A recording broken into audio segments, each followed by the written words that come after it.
하나님께 영광 돌리게 하셨으니 감사를 드립니다.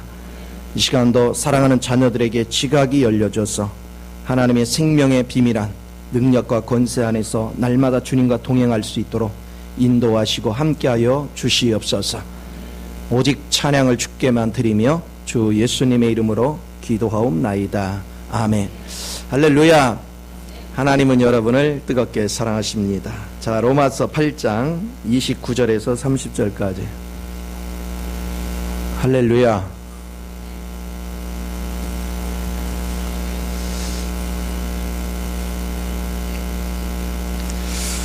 대구 잘 나와요? 잘 나온다잖아. 서울 잘 나와요? 들립니까? 대전은 잘 나와요? 할렐루야. 오늘 동시에 같이 예배를 드리고 있어요. 자, 29절 30절 우리 한 목소리 있습니다. 자, 시작. 하나님이 미리 아신 자들을 또한 그 아들의 형상을 본받게 하기 위하여 미리 정하셨으니 이는 그로 많은 형제 중에서 많은 아들이 되게 하려 하십니다. 또 미리 정하신 그들을 또한 부르시고 부르신 그들을 또한 의롭다 하시고 의롭다 하신 그들을 또한 영화롭게 하셨느니라. 아멘. 첫날에는 생명의 정의를 통해서 생명의 특성들을 나눴어요. 그리고 그 생명은 이제 우리의 마음 가운데 들어오셔서 위치했습니다. 그리고 이제 그 기능은 우리의 옛사람을 소멸시키고 그리스도 안에서 자라게 하신다. 그리고 그 능력은 날마다 하나님의 성정을 드러내서 여러분으로 외부적인 모든 환경으로부터 이기도록 합니다. 여러분으로 죄를 이기게 하고 하나님과 친밀한 교통을 갖게 하고 그리고 여러분을 만족하게 하고 여러분 생명력이 흘러넘쳐 기쁨을 생명을 다른 사람이 줄 수 있고 선한 일을 할 수 있고 여러분이 항상 거룩한 삶 속에 거할 수 있고 모든 환경을 이기고 죄를 이기고 모든 것으로부터 여러분을 다스리고 통치할 수 있는 권능을 갖게 하는 그런 능력을 가지고 있다. 그래서 그 결과는 어떻게 되겠어요? 여러분이 날마다 하나님의 형상으로 변화돼서 여러분 밖으로 표현되는 것은 하나님의 영화로움들이 더욱더 표현되는 그런 은혜의 삶으로 여러분이 새롭게 되는 걸 볼 수 있습니다.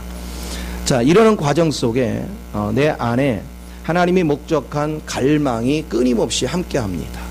그래서 여러분은 이 하나님의 생명의 법 안에는 자연스러운 하나님의 갈망이 숨겨져 있어요. 자, 예를 들어서 한번 생각해 봅시다. 여러분들이 어떤 씨앗을 심으면 그 씨앗에는 생명의 법이 들어있는데 그 생명의 법은요 자연스럽게 수분과 모든 것이 온도가 조화를 맞으면 며칠 내로 싹이 틔워지고 이것이 어느 정도 자라는 과정에도 다 거기에 정해진 룰을 따라 움직이는 거예요.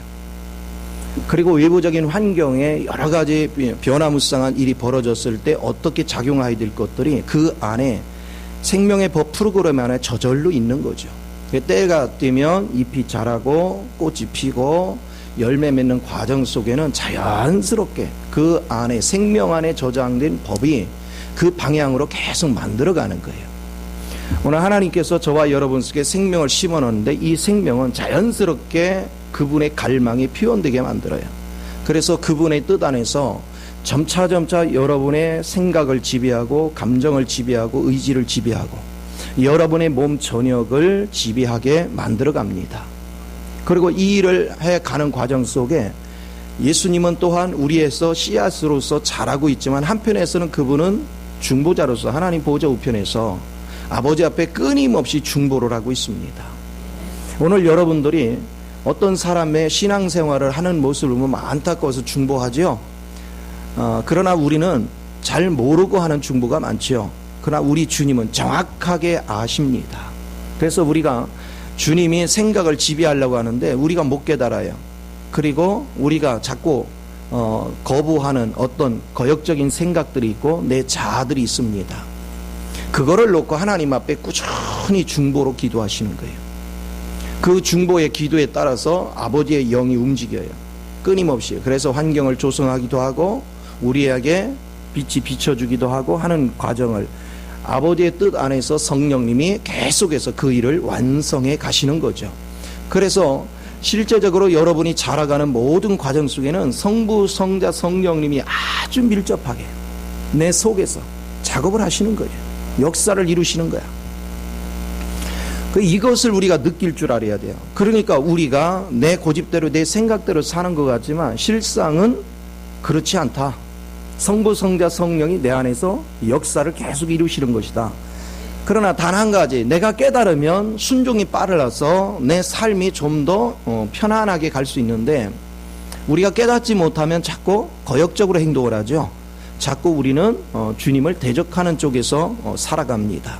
자, 그러면 주님과 충돌하면 결국은 누가 힘들어요? 주님과 충돌하면 누가 힘들어요? 내가 힘들잖아요. 주님이 바울한테 사도행전 9장에 보면 다메섹 도상에서 바울한테 한 얘기가 뭡니까? 왜 너 자꾸 가시채 가지고 뒷발질하냐, 그렇죠? 가시채를 뒷발질하느냐? 하나님이 끌려고 하면 너는 왜 저항하냐 이거야. 그러니까 네가 고달프지 않느냐? 네가 힘들지 않느냐? 오늘 저와 여러분의 인생에 힘든 여정은 전부 다 여러분이 주님이 원하는 길로 여러분이 순종하는 것이 아니라 자꾸 거역적으로 가기 때문에, 하나님은 반드시 아버지가 원하는 원칙 안으로, 뜻 안으로 우리를 이끌어 가십니다. 그러나 우리 하나님은 강요를 하지 않습니다. 우리의 자유의지가 따라올 수밖에 없도록 환경을 조성하십니다. 그리고 한편에서는 계속해서 계시가 임하는 거죠. 우리가 에베소 1장 17, 18절에서 주님이 너가 지혜와 총명을 가지고 우리가 눈이 열리기를 원하는 거예요. 네 눈이 열려서 하나님의 부르심의 소망이 뭔지를 봐라. 하나님이 궁극적인 나를 변화시켜서 만들고자 하는 그 작품을 미리 보는 거예요. 그리고 그 안에 얼마나 많은 풍요로움이 있는가, 그리고 그것을 이루기 위해서 그분의 힘과 능력이 내게서 어떤 작용을 이루고 나로 그 목적에 이르게 하는가. 오늘 본문에서도 주님은 우리를 부르시고 우리를 의롭게 하시고 우리를 날마다 거룩하게 성화시켜 가시고 우리를 또한 영화로운 단계로 끌어가시고자 하는 것, 그것이 주님의 뜻입니다. 그분이 맏아들이 되어져서 우리에게 역사하시고 그 맏아들을 하나의 모델로 삼으시고 맏아들의 실제가 우리에게서 나타날 수 있도록 그분은 역사하고 계시는 걸 우리는 날마다 느낄 줄 알아야 돼요. 그러니까 신앙생활을 바르게 한다면 내 관점에서 내 방법으로 이렇게 하면 하나님 기뻐하시겠지, 내가 이런 식으로 하면 하나님이 모든 걸 받으시겠지, 그런 아주 저차원적인 그런 신앙생활이 되면 안 돼요. 우리를 이 땅에 존재케 하시고 또한 타락됐지만 우리를 구원하시고 우리를 생명의 일로 인도하시는 모든 계획과 모든 일을 진행하시는 분은 하나님이시지 우리가 아니에요. 근데 우리가 착각을 하는 거야. 자꾸 하나님을 입맛을 내가 맞출 수 있다고 착각하는 거예요. 타락된 자는 절대 그럴 수 없어요. 그것을 잊지 마요. 여러분의 힘으로 주님을 위한다고요? 절대 있을 수 없는 일이에요. 반드시 그분이 우리를 만들어 가시는 것이고 이끌어 가시는 것이다. 그렇기 때문에 여러분은 그분의 뜻을 알고 그분 뜻에 순종하는 법을 배우지 않으면 여러분 삶이 피폐해진다, 고통스러워지는 것이다. 하나님은 여러분을 미워해서가 아닙니다. 하나님은 여러분을 너무너무 사랑하시기 때문에 결코 여러분을 방치하지 않습니다. 반드시 좋은 길로 인도해 가십니다. 그래서 여러분이 주님을 알고 주님을 향해서 갈망을 가지고 하나님 앞에 순수하기는 한데, 하나님의 길을 잘 모를 때 하나님은 필요한 사람을 붙여서 필요한 사람 만나게 해서 여러분으로 하여금 바른 길을 갈 수 있도록 길을 안내해 주시는 걸 믿으시기 바랍니다. 그래서 그 하나님을 날마다 느끼고 즐기는 거예요. 자, 그렇다면 여러분 한번 생각을 해봅시다. 하나님께서는 틀림없이 아버지가 정해놓은 생명의 법의 원리를 따라서 갈망을 가지고 우리를 끌어가요.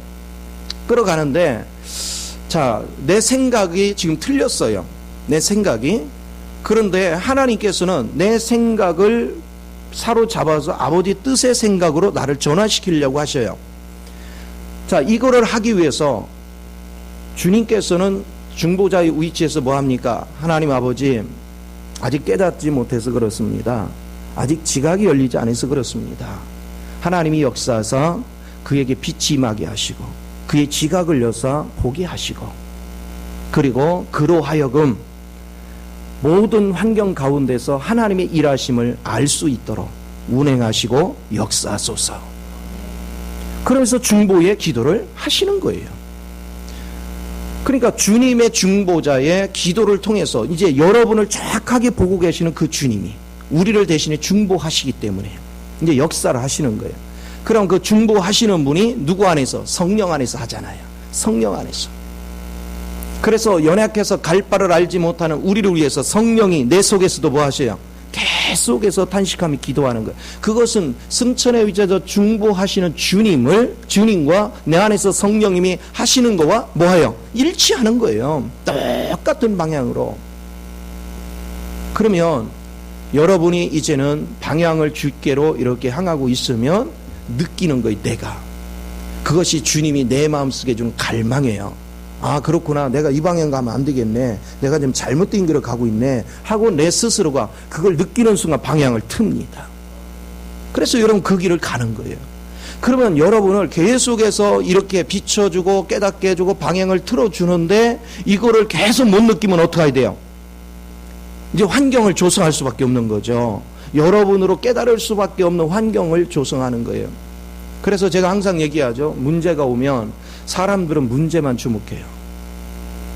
문제를 주목하지 마요. 그 문제가 오게 된 이유를 알아야죠. 그 문제가 왜 왔을까? 내가 지금 하나님과 똑같은 성부, 성자, 성령 안에서 같은 방향으로 로선을 선택하고 갔다면 그 문제에 올 필요가 없잖아. 그런데 뭔가 우리가 못 깨닫고 엇박자를 내고 있어. 잘못된 길을 가고 있어. 그러니까 하나님은 문제를 주어서 방향을 잡는 거죠. 돌아보게 하는 거죠. 깨닫게 하는 거죠. 계속해서. 그래서 고난이 여러분에게 유익된 거예요. 고난이 없으면 우리는 길을 안내받지 못해요. 바른 길을 안내받으려면 내가 못 깨달을 때 어떤 문제를 줄 수밖에 없는 거죠. 그것은 하나님이 우리를 특별히 사랑하시는 은혜인 걸 믿으시기 바랍니다. 그래서 여러분이 문제가 없으면 여러분은요 완전히 브레이크가 없잖아요. 그쵸? 낭떠러지가 있는데 뭐 아무리 설교를 통해서 걸리가면 죽어 해도요 가고 있어. 막 굳세게 갑니다. 너는 예쳐라. 나는 간다. 나도 한 고집 한다. 그러면서 막 굳세게 갑니다. 그런데 내 자식이 가서 그 낭떠러지에 떨어져 죽게 할 수는 없잖아. 그러니까 하나님께서 뭐냐? 브레이크를 거는 거죠. 뭡니까? 예를 들어서 자동차를 타고 달린다면 자동차를 뭐 하게 하면 돼? 고장내야죠. 쉽게 말하면 여러분이 어떤 사업에 그 틀을 타고 올라가는데 사업이 고장이 나야 이게 진척이 잘 안 되고 뒤틀리고 문제가 오고 그러면 이게 뜻이 하나님의 뜻이 무엇인가를 여러분이 살필 줄을 알아야 되는데 왜 안 되는 거예요? 아까까지 잘 됐는데 막 그러면 자동차 시동 꺼졌다가 이거 왜 안 걸려? 이게 부릉부릉 안 되고 막 신경질만 부려요. 자동차만 괜히 걷어차죠. 우리는 그 문제가 아니고 자동차가 고장 날래서 난 게 아니라 내가 원하지 않는 길이기 때문에 나를 돌리기 위해서 나를 살리기 위해서 하나님이 고장을 냈다. 그 자동차에 속하는 게 여러분에게는 무엇일까? 그래 생각해봐요. 어떤 사람은 자식일 수 있어요. 어떤 사람은 내 남편이요 내 아내일 수 있고 어떤 사람은 어떤 환경적인 거 어떤 사업적인 거 어떤 여러분들이 겪는 사람과의 관계 여러 가지일 수 있어요. 오늘 여러분 삶 속에 문제가 있는 거 그것은 여러분에게 잘못된 길을 가게 하는 것을 막고자 하는 하나님의 특별하신 사랑이다. 이거를 느낄 줄 아는 거 이건 너무나도 소중합니다. 하나님께서는 여러분의 이 모습 이대로 잘 되는 걸 원하는 게 아니고 여러분의 육적인 것 천형적인 것은 아무리 좋은 것이라도 영원한 것이 아니고 그것은 부패된 거예요. 그래서 하나님은 그거 다 쓸어버리고 하늘에 속한 신령한 것 하늘에 속한 온전한 것만 여러분에게 가득 채워지기를 원하시는 거예요. 그것으로 여러분이 충만해지기를 원하시는 겁니다. 그 은혜 안에서 주님이 일을 하시는 거예요. 그 은혜 안에서 주님이 움직이시는 거예요. 자, 대체적으로 우리는 하나님을 믿는 사람은 기본적으로 하나님을 사랑해요. 사랑 안 하는 게 아니고 사랑해요. 그러나 내 거를 포기할 정도로 사랑하지는 않아요. 그냥 사랑하는 거지. 자, 엄마 아빠를 사랑한다고 다 얘기를 해요. 또 물어보면 진짜 사랑해요. 엄마 아빠 걱정도 해요. 그러나 엄마 아빠가 원하는 걸 지키기 위해서 나 걸 포기할 마음은 없어요. 그 정도까지 사랑하지는 않아요. 그냥 사랑하는 거지. 온전한 사랑은 관심 없어요. 그러니까 부모 말에 대적을 하는 거야. 우리가 하나님을 사랑하는 데 있어도 주님이 원하는 것은 전심이에요. 전심으로 사랑하는 거예요. 그런데 우리는 전심으로 사랑하지 않아요. 사랑하기는 해요. 그러나 세상이 더 좋을 때가 있어요. 하나님보다 더 좋을 때가 있어요. 그리고 우리는 주님 앞에 적선하듯이 사랑해요. 내가 이 정도 시간 내줬으면 됐지 뭘 더 바라시나고. 그러나 우리 주님은 여러분이 그 정도 사랑이 아니라 여러분 생명까지도 주님께 드리기를 원하는 사랑입니다. 여러분 자신을 100%를 다 드려서 그분에 의하여 여러분이 움직여 갈 수 있는 그런 사람이 될 때까지 하나님은 끊임없이 우리를 만들어 가십니다. 끊임없이.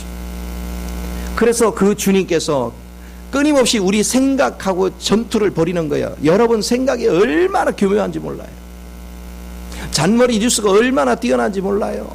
금방 하나님 어려움이 오면 하나님 알았습니다. 이제 정말 주님 뜻대로 살겠습니다. 그러다가 숨통이 조금 풀리면 어떻게 해요? 언제 그랬느냐? 출애굽을 할 때 바로가 그랬죠. 바로가 어디 있어요? 여러분 안에 있잖아요. 여러분 속에 부패된 자아가. 끊임없이 여러분은요 위기가 오면 하여튼 하나님께서 이번 문제만 풀어지면 내가 하여튼 무엇이든 다 주님 뜻대로 하겠습니다. 그런데도 우리 하나님 그 거짓말을 믿어요. 때로는 믿어줘요. 그래? 그래 풀어줘봐요. 그러면 언제 그랬느냐? 작심삼일이야. 또 잊어버려. 주님은 그거 뻔히 보고 계세요. 그래서 또 일정 기간 풀어주다가 또 쪼이기 시작합니다. 또 문제를 주기 시작합니다. 이걸 계속 반복해. 그래서 여러분이 생각 파트에도 여러 파트가 있는데 한 파트마다 여러분이 무너지기까지는 많은 이 줄다리가 있습니다. 끊임없이. 쉽게 말하면 출애굽을 할 때 10가지 재앙을 한 것들이 여러분 삶 속에서 그거를 버리고 돌이키기까지 각 파트마다 10가지 재앙을 다 거치는 사람이 있어요. 어떻게 10가지 재앙을 피해가며 가냐? 겪을 거 다 겪어보자 하는 사람이 있어. 그 얼마나 고달퍼요. 인생이 맨날 고달퍼. 그래서 어떤 부분은 어느 정도 처리됐는데 어떤 부분은 아주 여전히 애굽에서 맴돌고 있죠. 그래서 여러분 생각을 이렇게 보면요, 어느 부분에 대해서 얘기할 때는 굉장히 철든 얘기를 해요. 아주 가나안에 입성한 아주 영적으로 잘한 모습으로 아주 말을 표현해요. 또 어떤 때는 이제 광야에 있는 모습으로 막 은혜를 표현합니다. 근데 어떤 부분은 또 완전히 세상이에요. 그래서 우리가 이렇게 대화를 해보면 어떤 때는 저 사람 보면 굉장히 영적인데 어떤 때는 영 아니야.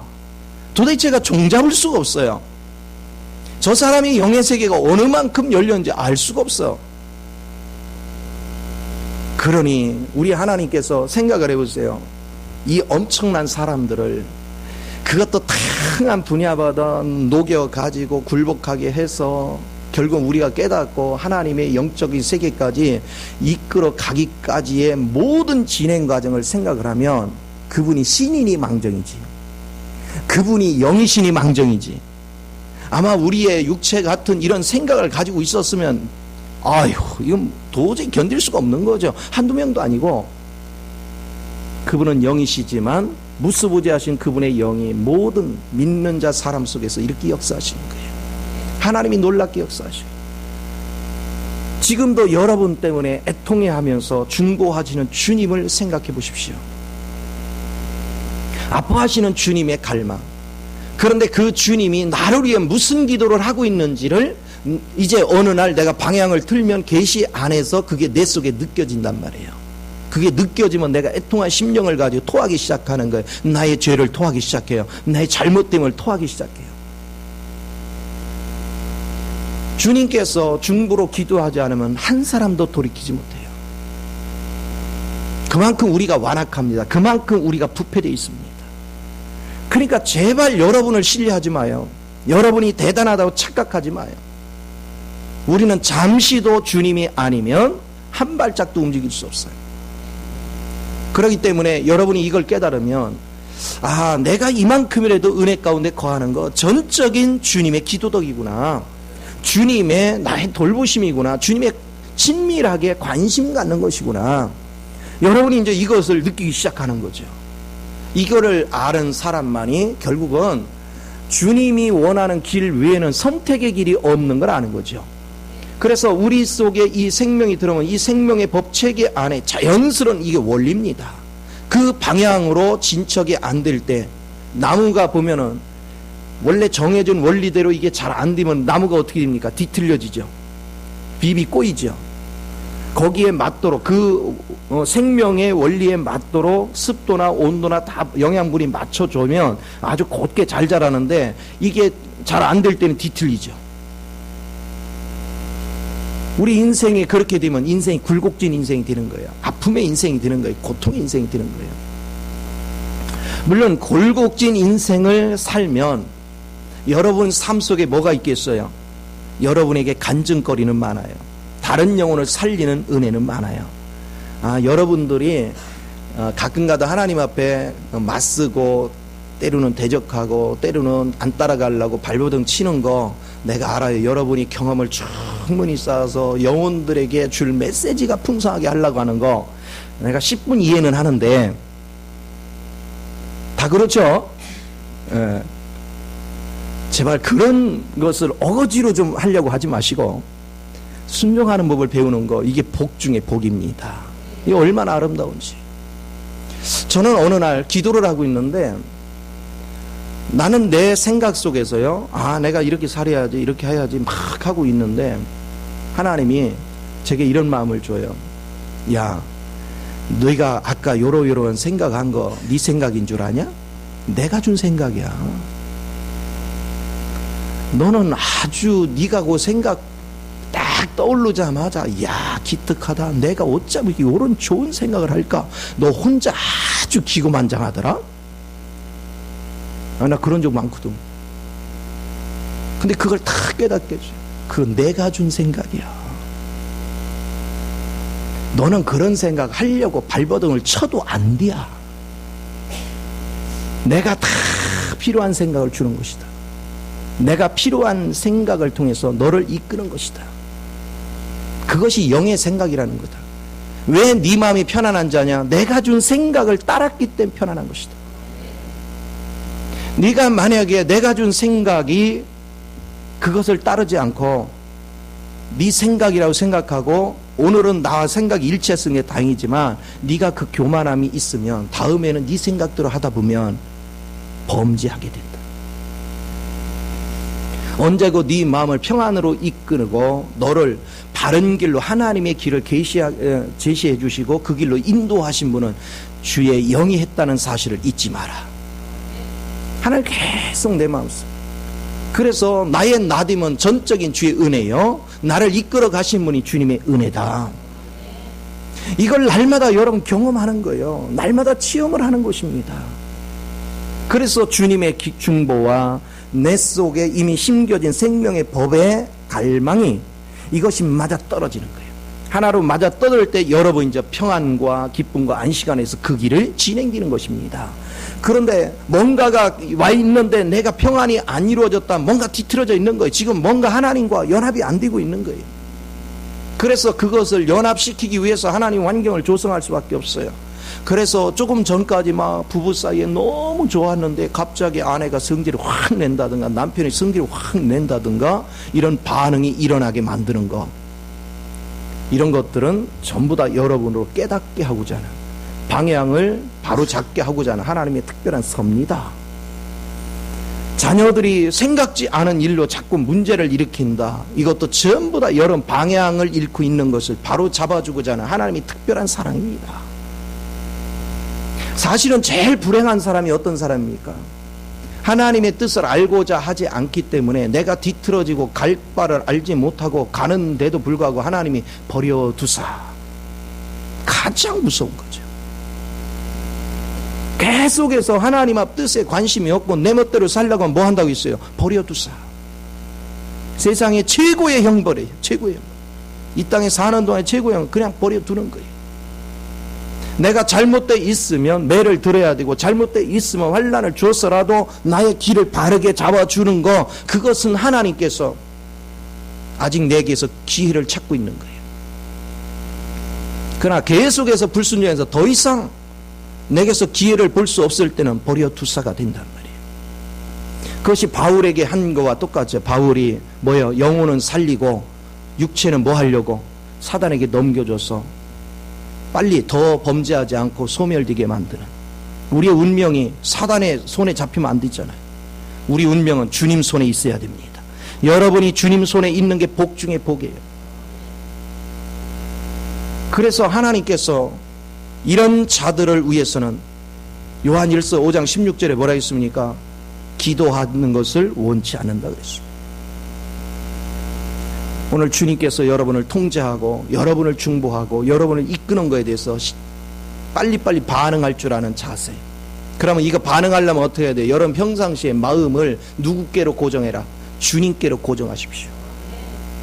끊임없이 주님을 향하고 주님을 깊이 생각하고 그 방향으로 여러분 집중하면 반드시 하나님의 뜻을 읽어내는 은혜가 있는 줄 믿으시기 바랍니다. 이것은 너무나도 중요한 거예요. 또한 하나님은 생각뿐이 아닙니다. 또 우리 감정은 또 얼마나 또 성질이 어때요? 아주 착하죠, 성질들이. 하여튼 성질들이 굉장히 하여튼 그래요. 변덕이 죽을 듯하고요. 성질이 막 우락부락하고요. 씩씩거리기를 밥 먹듯이 해요. 그럴 때마다 그리스도의 영이 이걸 통제를 해야 돼요. 이걸 잡아줘야 돼요. 우리의 성질이 바로 잡히는 것은 뭐냐? 진리를 보게 하는 거예요. 진리를 발견하면 우리 성질이 잠잠해져요. 그리고 사람이나 환경이나 문제에 우리 감정을 함부로 표출하지 않도록 하나님께서는 자꾸 나로 하여금 그 길을 보게 하셔. 그래 놓고 또 중보자이신 그분은 아버지 앞에 아직 깨닫지 못해서 그렇습니다. 아버지께서 저에게 또한 빛이 되셔서 저로 하여금 자기 성질 부림이 얼마나 잘못된 것인가를 보게 하소서. 저로 하여금 왜곡된 지식을 바로 보게 하시고 왜곡된 걸 쫓아가지 않고 참된 길을 볼 수 있는 눈을 열어 주옵소서. 끊임없이 이런 중보 기도를 통해서 아버지의 마음을 우리를 향하는 긍휼의 마음으로 새롭게 하지요. 그러면 이제 그 영이 역사를 시작하면 성령님이 그 작업을 우리 안에서 하시기 시작하는 거예요. 실제가 되게 만들어 가시는 거예요. 그래서 어느 순간에 여러분 성질을 확 내다가 순간 뭐예요? 맞네. 이건 성질 부릴 문제가 아니네. 뭔가 그냥 싹 깨달음이 올 때가 있어요. 그럼 이럴 때 되면 아이고야 큰일 날 뻔했네. 그런데 사실은 알고 보면 누가 그렇게 하도록? 주님이 역사하신 거예요. 안에서 내 속에서 역사를 그분이 하신 거예요. 성부, 성자, 성령이 합력해서 역사를 이루셔서 나로 하여금 더 성질 부려서 사건을 키울 것을 중지시킨 거죠. 이런 작업을 계속 또 반복합니다. 그래서 여러분의 감정을 막 불도 떠는 것을 이제는 웬만한 것은 잠잠하도록 자꾸 만드는 거예요. 그러니까 성부, 성자, 성령이 이끌어가는 그 갈망에 민감해지는 훈련은 너무너무 중요한 것이다. 자, 여러분이 보세요. 세상 걸로 분주하면 주님이 어떤 갈망을 주면 느껴요, 못 느껴요? 절대 못 느껴요. 내 마음이 주님을 향해서 잠잠할 때 그분이 느껴져 오는 거지. 그분 앞에 내가 집중된 마음을 가지고 있을 때 느껴져 오는 것이지, 여러분의 막 욕망에 취해서 내가 원하는 것, 내가 바라는 대로 막 뭐가 이루어지려고 막 내가 애쓰고 수고하고 막 분주하면요, 주님의 음성이 들릴 리가 없고 주님이 주는 느낌이 알려질 리가 없어요. 그러니까 막 내 생각대로 흥분하고 내 감정대로 흥분해서 일을 다 그르치는 거예요. 다 망쳐요. 그래서 하나님은 하나하나 역사를 하셔서 생각의 전 부분을 지배해요. 또 감정의 전 부분을 지배해가는 그런 은혜를 보게 됩니다. 의지면도 마찬가지. 우리 의지는요, 똥꼬집이 왜 이렇게 센지 몰라. 그러니까 하나님에 대해서 온전히 모르면 막 있는 고집 없는 고집을 다 부립니다. 여러분에게 유익을 주려고 하는 건데도 그걸 몰라요. 그래서 저도 이 원리를 모를 때 내가 교회 갈 마음이 없는 게 아니고요, 아내가 내 의도대로 안 따라주면요 교회 안 가. 오늘 옛날에 그랬거든요. 교회 안 가. 그러면 나를 막 달랜단 말이에요. 어떻게 하든. 그러면 내가 반대급부를 얻을 수가 있었어요. 아, 그런데요, 이제 어느 날 영적으로 깨달은 거야. 내 페이스에 밀리면 안 된다라고. 그래서 그 다음번에는 내가 그걸 이용해 보니까 그냥 교회 가버리네? 달래지도 않고. 그럼 나는 꽝이잖아. 그런데 자존심은 있잖아요. 그러니까 뭐 하느냐, 몰래 얼른 가요. 택시 타고 내가 미리. 그리고 몰래 미리 와야 돼요. 안 간 것 같지, 포장을 하려면. 어떤 날은 실패를 해요. 택시가 잘 안 잡혀서, 길이 막혀서. 근데 이런 일들. 그런데 가만히 생각해 보면 택시만 날린 거야. 고집부리다가 손해보고. 그러니까 교회 가는 게 꼭 누구를 위해서 가는 것 같아. 자신을 위해 가는 건데. 이게 이제 하나님을 모를 때 이런 고집들을 자꾸 피우죠. 내가 원하는 방향으로 자꾸 가려고. 그러나 하나님께서는 이런 거에 대해서 고집을 꺾는 가장 좋은 방법, 그것은 여러분으로 부끄러움을 당하게 자꾸 해요. 물론 이 고집을 꺾는 데 1순위는 진리를 보는 것입니다. 근데 그 진리가 보기까지는 많은 부끄러움을 겪게 만들어요. 내가 생각한 것이나 내가 의지를 드렸던 모든 것 실패로 끝나게 만들어요. 그러니까 여러분 잔기 부리지 마요. 내가 다 해봤어요. 해봤는데 안 돼요. 결국은 내가 나만 창피해요. 아, 그 업적을 딱 쌓아놨더니 애들이 다 잊어버려도 그건 안 잊어버려요. 아빠 옛날에 그랬잖아. 할 말이 없어요. 요게 좀 격해지면 뭐하냐, 교회 가려는 그 시간에 꼭 맥주 받아 따라 한 잔 먹어. 이런 것들이 사람들 속에 내재되어 있어요. 자기도 모르는 그런 것들이 내재되어 있어요. 그래서 여러분이 고집 부려봤자 자기 손해다. 하나님을 믿는 것은 누구를 위해서가 아니라 자기를 위해서입니다. 자신을 행복하게 하기 위해서. 내가 행복하고 내가 하나님 앞에 순종될 때 부부간에도 사이가 좋아지고 자녀 가운데도 행복해지는 은혜 역사가 있는 걸 믿으시기 바랍니다. 혹시라도 특별히 남자들 나같이 이런 고집 부리고 있걸라 빨리 일찌감치 포기해요. 그거 성공 못해요. 결국은 애들 앞에 창피한 꼴만 계속 비춰주고 있습니다. 애들은 딴 건 다 잊어버려도 그건 기억한다는 사실을 잊지 마시고 그냥 일찌감치 주님 앞에 순종할 줄 아는 은혜가 있기를 바랍니다. 하나님은 살아계십니다. 오늘 주님 안에서 이런 원칙들은 굉장히 중요해요. 그래서 하나님은 그런 것들을 하나하나 꺾는 거예요. 자, 꺾기 때문에 여러분의 이제 의지대로 하던 거 안 돼요. 그런데 하나님이 이런 작업을 할 때 어떻게 하냐면 쉬운 거부터 시작을 해요. 쉬운 거부터. 그래서 쉬운 거부터 시작할 때 우리는 일정 부분은 풀어주죠. 왜? 이거 처리가 될 때까지는. 그러면 우리는요, 뭐 교회 다니면 뭐 내 할지도 해도 아무렇지도 않더라. 아무렇지도 이러고 있거든요. 아무렇지도 않은 게 아니라 아직 거기까지 손을 안 쓰는 거예요. 우리 영이 그만큼 자라있지 않기 때문에 그거 손대 가지고는 그냥 우리는 그냥 주저앉아 버리니까 영이 자라는 것만큼 순서대로 처리해 가는 겁니다. 여러분이 영이 약할 때 잡을 수 있는 거 먼저 잡고 조금 자라면 거기 또 수준이 높은 거 잡아내고 하나하나 단계. 그래서 여러분이 영이 약할 때는요, 웬만한 거 잘못을 해도 별로 지으식이 없어요. 그런데 이제 영이 강해지면 뭐합니까? 요만하게 별거, 옛날에는 아무 죄도 아니었던 것이 이제 다 죄로 느껴져 오는 거예요. 아주 민감해지는 거예요. 조그마한 죄에도 굉장히 민감해지는, 그게 영이 자라면 자랄수록 그렇게 돼요. 그러니까 제한되는 거예요.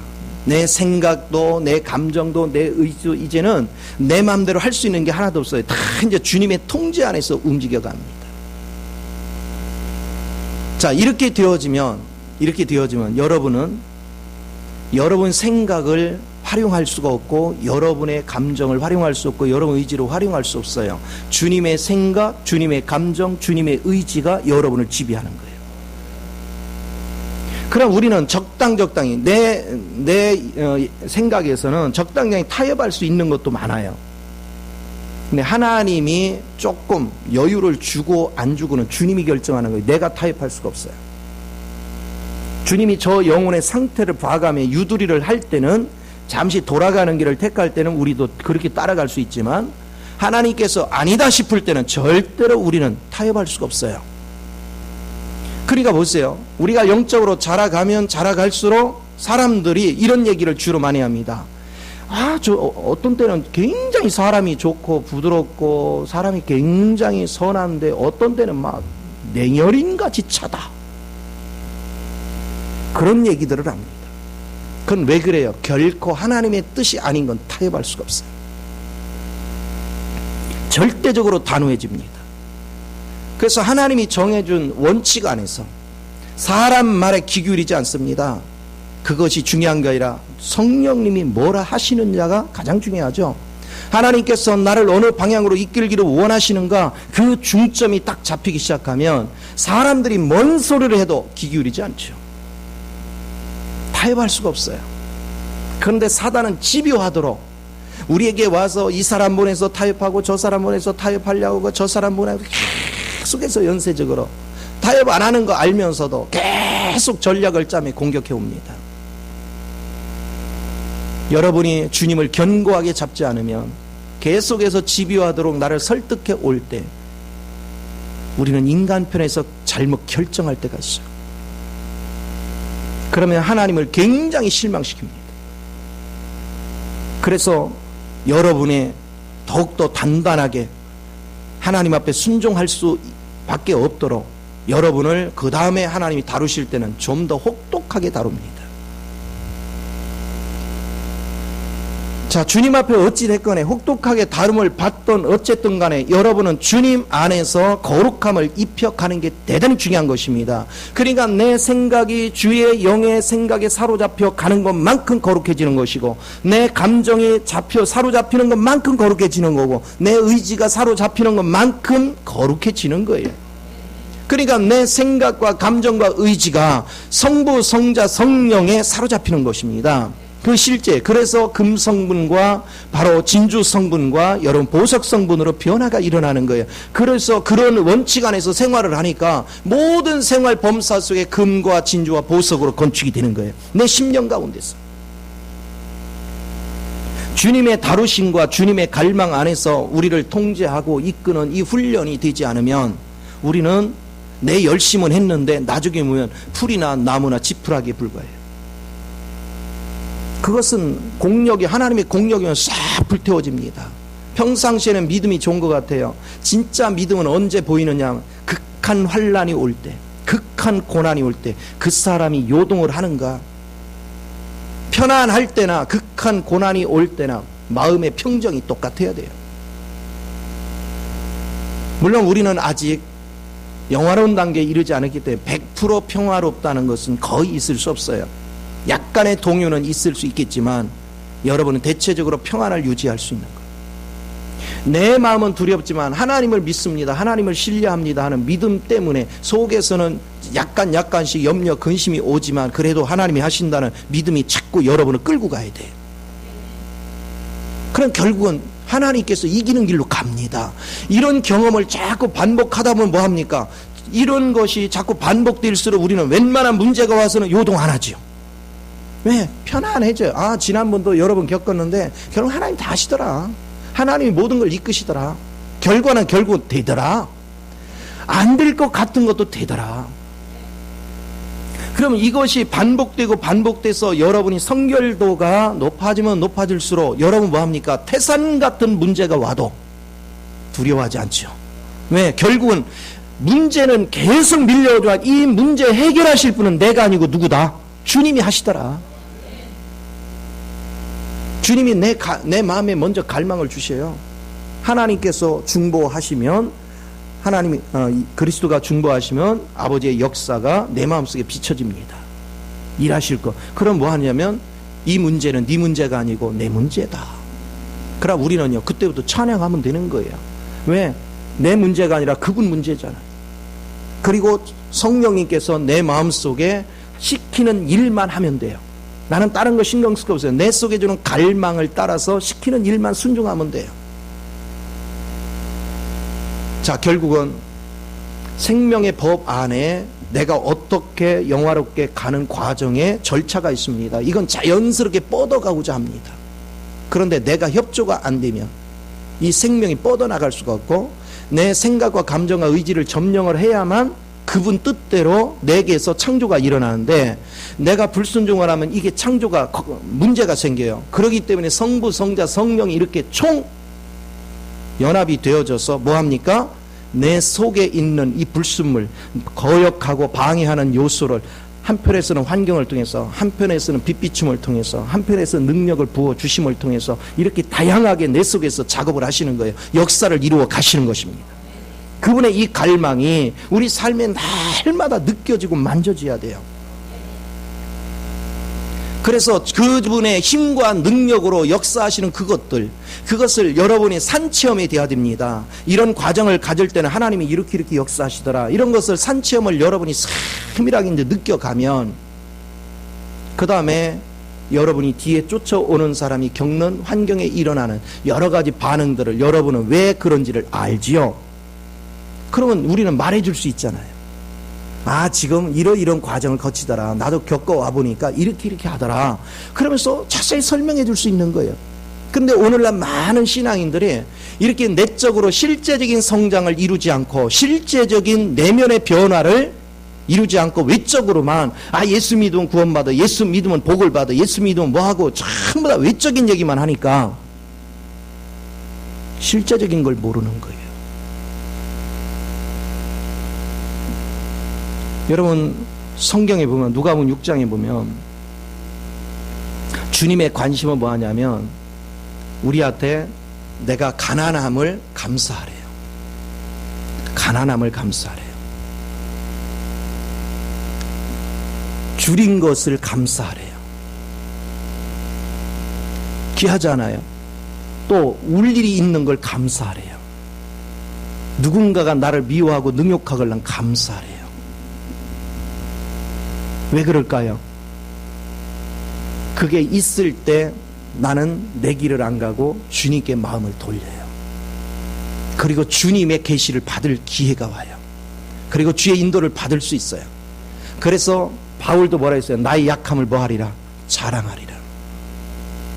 그런데 보세요. 세상 걸로 부자된 자들, 부유한 자들, 그들은 하나님을 찾지 않아요.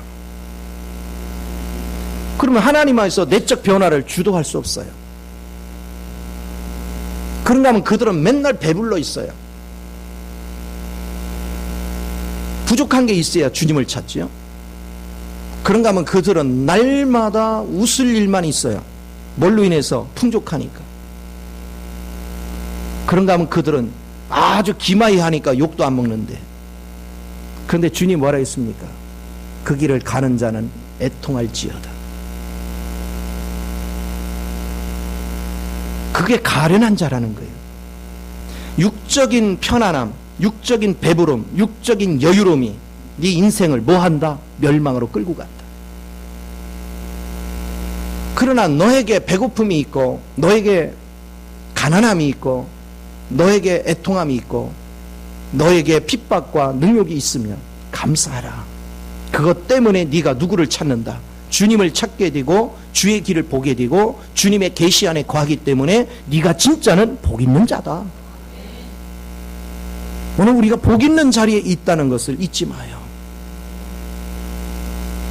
그래서 여러분들은요 부자 아닌 걸 감사해야 돼. 할렐루야. 그리고 좀 옆에 불편하게 하는 사람이 있는 거 감사해야 돼. 불편하니까 더 기도하잖아요. 누군가가 여러분 슬슬 힘들게 하걸랑 감사하시라고. 근데 진리를 모르면 뭐예요? 나를 불편하게 하는 걸로 짜증을 내잖아요. 그 사람은 지금 나를 얼마나 사랑하면 내가 역사적 사명을 띠고 너를 불편하게 해야 네가 영적인 눈이 열리리라. 할렐루야. 아니 그 사람은 거기까지 깨닫는 건 아니지만 하나님이 그를 통해서 나를 그 길로 인도하니 여러분은 그것을 생각할 줄 알고 고맙다, 감사하다. 할렐루야. 그러면 상대가 뭐예요? 여러분 재밌는 걸 알아야 돼요. 상대가 약을 올리는데 고맙다, 감사하다 해봐요. 김새서 약 못 올려. 나를 괴롭히는데 당신 덕에 내가 살아. 그러면 김새 가지고 못 괴롭혀. 근데 내가 막 반발을 해. 거기에 따라서 막 반응을 해. 그러면 강도가 더 세죠. 네가 잘난 내가 잘난. 그러면 자기가 더 죽을 맛이야. 무장해제하는 게 최고예요. 제가 살면서 지혜를 얻은 것이 뭐냐면 분명히 이해타산, 옳고 그름을 나눌 때 분명히 내가 맞아요. 근데 막 우기거든요. 그럼 과거에는요 그걸 증명하려고 애썼어요. 그런데 한 가지 기이한 일을 깨달았어요. 이 사람들은 깨우쳐 줘도 깨달아도 항복을 안 한다는 거예요. 왜? 자기가 꺾이는 게 싫어요. 말하다 보면 내가 틀린 거 알아요. 어떤 때는. 근데 이미 저질러 놓은 거 있기 때문에 그냥 밀어붙이는 거예요. 그래서 대한민국의 특색이 있잖아요. 차길에 가서 부닥치면 누가 이겨? 항상 어떤 사람이 이겨요? 일단 목소리 크면 이겨요. 예전에 하여튼 시골에 있을 때 우리 형님한테 들은 얘기가 벤츠를 몰고 가는데 그때 뭡니까 그 폰인가 그게 있어요. 그 당시 벤츠는 세계에서 뭐 했습니까? 최고를 쳤거든요. 근데 포니가 가다 박았어요. 대개 회장님들 뭐 이렇게 타잖아요. 운전기사 나오더니 어깨에 딱 힘이 이 자식이 얼마짜린데 그러니까요. 포니 타는 사람이 벌떡 나죠. 야, 이 새끼 물어주면 되지 않냐. 딱이라 한번 해보시더라는 거예요. 그러니까 어이가 없어서 할 말이 없어가지고 그냥 뒤로 물러가더래요. 그 뒤는 모르지 보험 처리를 했는지 어떤지 모르겠지만 하여튼 용기 100배 하니까 기가 폭 죽더라는 거예요. 어이가 없는 거예요. 폰이 모는 사람이요 벤츠 물어주면 되잖아요. 그러니까 할 말이 없는 거예요. 오늘 여러분 잊지 마요. 주님 안에 있는 사람은 당당해져야 돼요. 여러분 항상 당당하게 주님 안에서 사는 법을 자꾸 배우는 은혜가 있기를 바랍니다. 주님은 성부, 성자, 성령을 통해서 여러분 속에 갈망을 주고 갈망을 통해서 하나님은 나를 거룩하게 하시고 결국은 영화롭게 하는 육체 곳곳까지도 완전히 점령돼서 내게서 그리스도의 생명이 흘러가지고 나를 통해서 하나님 영광의 광채를 나타내게 하고자 하는 하나님의 계획하신 뜻이 있단 말이에요. 또 그렇게 해가는 과정 속에서 자연스럽게 우리 개개인들이 서로가 협력하게 만들어요. 협력하는 가운데 하나로 통합되게 만듭니다. 하나로 결집되게 만듭니다. 그것이 살아있는 그리스도의 몸이 되는 거예요.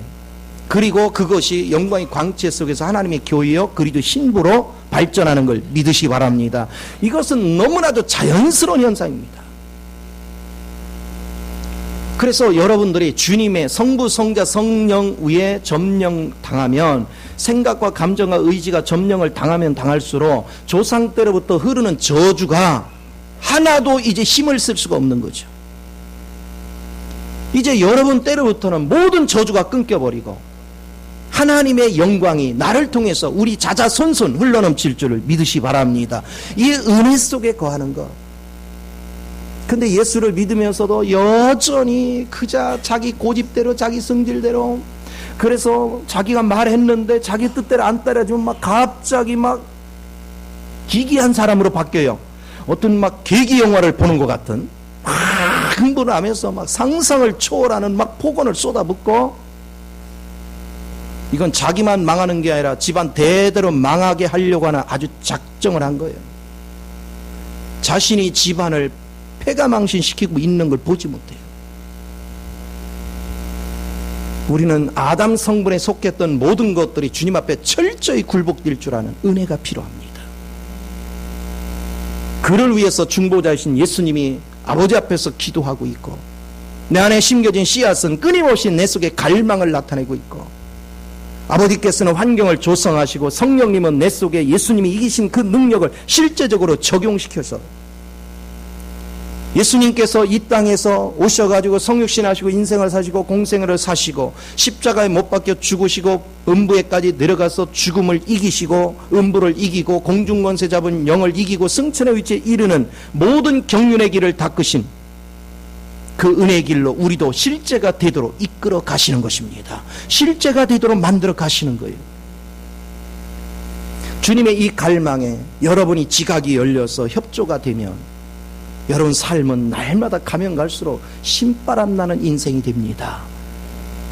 결국 여러분이 날마다 변화되고 이렇게 자라가면 자라갈수록 먼저 자신의 마음이 세상을 통치하는 힘이 생겨요. 여러분이 환경을 이기는 힘이 생겨요. 능력이 생겨요. 왜냐하면 나로 인해 생긴 게 아니라 그분의 생명으로 인하여 그것이 자연스럽게 나타나는 거예요. 그러니까 마음이 얼마나 여유로워요. 얼마나 평화로워요. 또 그런 중심을 가지고 살면 하나님이 항상 필요를 공급해 주십니다. 항상 나를 보호해 주십니다. 항상 그분이 나의 기쁨이 돼 주십니다. 그래서 하루하루 사는 것이 즐겁고 하루하루 사는 것이 신바람이 나요. 여러분에게서 그리스도의 인격이 흘러나오니 주변 사람들도 나를 향해서 좋은 호감을 갖게 되고 나를 존귀히 여기고 내 말을 가치 있게 여기고 나를 자꾸 풍성한 길로 인도해 주니 내 속이 천국을 누리니까 환경도 천국으로 변하더라. 내가 주님의 영광을 더 나타내면 나타낼수록 이제 주변 사람들이 나를 더욱더 높이고 존귀하게 하는 그런 역사를 이루더라.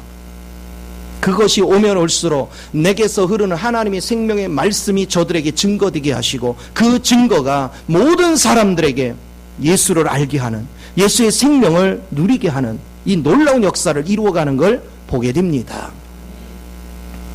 이것은 너무나도 자연스러운 현상이에요. 자, 지금까지 여러분이 이 생명의 법을 다뤄가면서 사실은 내가 노력해서 얻는 게 아무것도 없어요. 우리가 해야 되는 건 오직 누구만 주목해라. 주님만 주목하는 거예요. 그리고 주님이 어떤 생각이 부닥쳐오면 내가 옳은 것 같이 여겨도 항상 누가 옳더라? 주님이 옳아요. 우리는 내가 옳은 줄 알고 우기지만 시간이 지나보면 결국은 내가 틀렸구나 하는 걸 알게 돼요. 그래서 여러분이 아무리 옳은 것 같아도요, 이것은 하나님의 뜻이 확실하다는 평강과 확신 속에 밀려오면 무조건 내 걸 포기하십시오. 그리고 주님의 길을 선택하시고 주님의 길을 따르겠다고 고백하십시오. 그러면 주의 영이 여러분에게 따를 수 있는 능력을 부어주셔서 하나님의 계획하신 자리로 우리를 이끌어가는 걸 믿으시기 바랍니다. 이것이 얼마나 풍요로운 역사인지, 얼마나 아름다운 역사인지. 오늘 성부, 성자, 성령님께서는 단순히 우리를 구원해 놓은 걸로 끝나는 것이 아니라 믿는 자 모든 사람 속에서 이 작업을 하시는 것입니다. 그런데 왜 많은 사람들이 이렇게 거룩함을 입지 못합니까? 이 진리를 모르기 때문에, 내 안에서 성부, 성자, 성령님이 어떻게 작업하고 있는 것 자체를 모르기 때문에 자기 방법대로 하나님을 위하면 된다라고 가인 같은 제사를 지내요.